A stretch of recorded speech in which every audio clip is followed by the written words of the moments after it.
in the mid-1970s. A young and ambitious Steve Jobs teamed up with Steve Wozniak to kickstart Apple right in his parents' garage. They were just a couple of tech-savvy friends who wanted to build computers that were more accessible for everyday people, not just engineers or big companies. Things took off fast. Apple started getting noticed, and they put out the Apple II, which was a pretty big deal back then. It was one of the first successful personal computers. Fast forward a few years, and Apple introduced the Macintosh in 1984.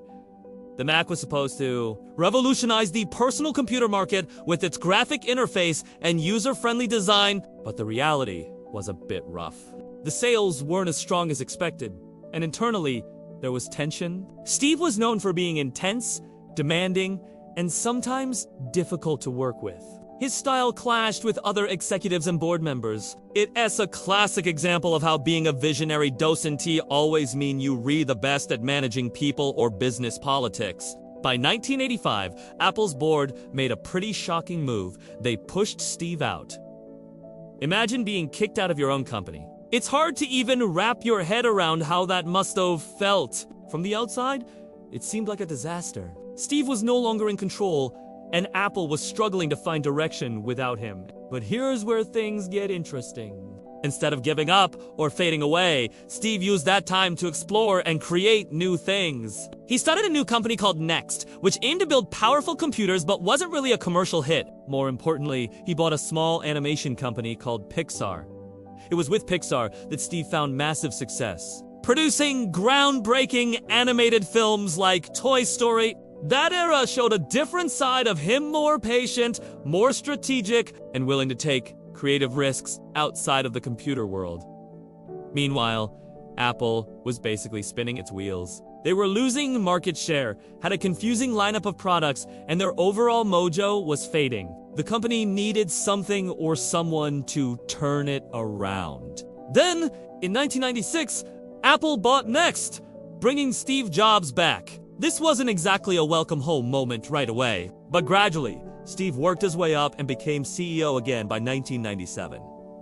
When Steve returned, Apple was struggling. There was no denying it, but he had a clear vision.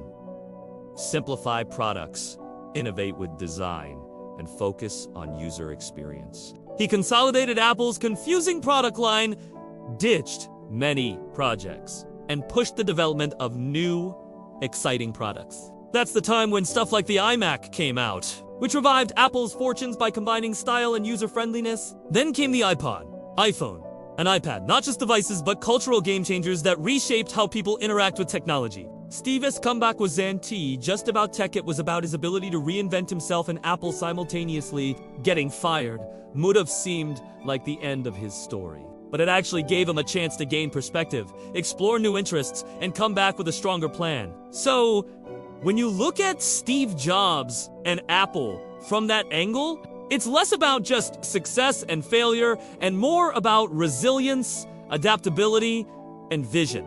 It's about being displaced, reflecting, and then returning with something to prove not just to the world, but maybe to himself too. That story tells you a lot about how setbacks can sometimes pave the way for even greater achievements. Especially if you stay curious and keep pushing forward despite everything. Steve Jobs' journey with Apple kind of reminds you that sometimes losing your way is part of finding your true path.